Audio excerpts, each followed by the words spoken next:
حکومت اور تحریک انصاف کی اعلیٰ سطحی بیک چینل ملاقات۔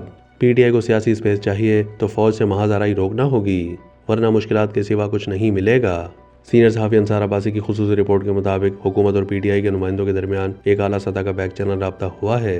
ایک باخبر ذریعے نے بتایا کہ اجلاس میں حکومت کے 2 اہم نمائندوں، جن میں ایک وزیر اور ایک دوسری شخصیت شامل تھی، انہوں نے شرکت کی۔ تحریک انصاف کی نمائندگی پارٹی کے ایک اہم رہنما نے کی۔ بدھ کی رات ہونے والی ملاقات کے نتائج کے حوالے سے ذریعے نے بتایا ہے کہ تحریک انصاف کو یہ فیصلہ کرنا ہوگا کہ پارٹی شورش اور کشیدگی کی سیاست جاری رکھنا چاہتی ہے یا واقعی مفاہمت چاہتی ہے۔ ذریعے کا کہنا تھا کہ اگر پی ٹی آئی اپنی شورش، تشدد، فوج اور اس کے اعلیٰ کمان پر تنقید اور معیشت کو نقصان پہنچانے کی پالیسی جاری رکھتی ہے تو ایسی صورت میں ان بیک چینل رابطوں کا کوئی نتیجہ نہیں نکلے گا۔ تاہم اگر وہ مفاہمت کا انتخاب کرتی ہے تو اسے پالیسی میں واضح تبدیلی اور پچھلے سالوں کی سیاست سے دور اختیار کرنا پڑے گی۔ ذریعے کا کہنا تھا کہ بنیادی طور پر یہ فیصلہ عمران خان کو کرنا ہوگا۔ خیال کیا جاتا ہے کہ عمران خان کو علم ہے کہ یہ بیک چینل رابطے کتنے اہم ہیں۔ اگر پی ٹی آئی سیاسی اسپیس چاہتی ہے اور معمول کی سیاست کی طرف سے لوٹنا چاہتی ہے تو اسے فوج اور اس کی اعلیٰ قیادت کے ساتھ محاذ آرائی روکنا ہوگی اور ایسی کوئی سیاست نہیں کرنا ہوگی جس سے ملک کی معیشت کو نقصان ہو۔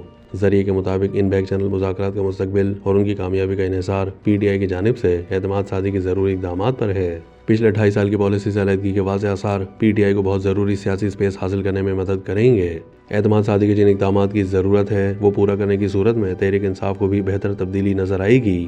ذریعے کا اصرار تھا کہ ممکن ہے کہ یہ تبدیلی فوراً نہ ہو لیکن یہ بتدریج اور پائیدار ہوگی۔ ذریعے کا کہنا تھا کہ شورش کی سیاست، فوج پر تنقید اور معیشت کو نقصان جاری رکھنے کی صورت میں پی ٹی آئی کو مزید مشکلات کے سوا کچھ نہیں ملے گا۔ دریا اثنا پی ٹی آئی کے دوسرے درجے کی قیادت کو یہ بھی احساس ہے کہ پارٹی کو اپنی صفوں میں موجود سخت گیر عناصر کو کنٹرول کرنا ہوگا کیونکہ اس وقت مذاکرات و مفاہمت کی سیاست کی ضرورت ہے۔ کچھ رہنماؤں کے ساتھ پس منظر میں ہونے والی بات چیت سے معلوم ہوتا ہے کہ پارٹی کو علم ہے کہ مفاہمت اور مذاکرات کی پالیسی پر عمل کی صورت میں تحریک انصاف کی مشکلات فوراً ختم نہیں ہوں گی بلکہ حالات بہتری کی جانب تبدیل ہونا شروع ہوں گے۔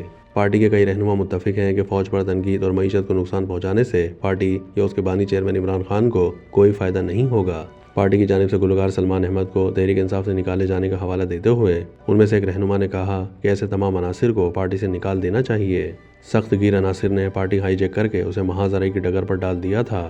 یہاں یہ بات بھی قابل ذکر ہے کہ ملٹری اسٹیبلشمنٹ نے حال ہی میں واضح کیا ہے کہ اس کا تحریک انصاف اور حکومت کے درمیان جاری پس پردہ رابطوں سے کوئی تعلق نہیں ہے۔ اسٹیبلشمنٹ سے وابستہ ایک ذریعے نے لوگوں کی جانب سے دیے جانے والے یا لوگوں کی طرف سے سمجھے جانے والے اس تاثر کی نفی کی ہے کہ کوئی پس پردہ یہ رابطے سیکیورٹی اسٹیبلشمنٹ کے اقدام کا نتیجہ ہیں یا پھر ادارے اور تحریک انصاف کے درمیان کوئی رابطہ ہے۔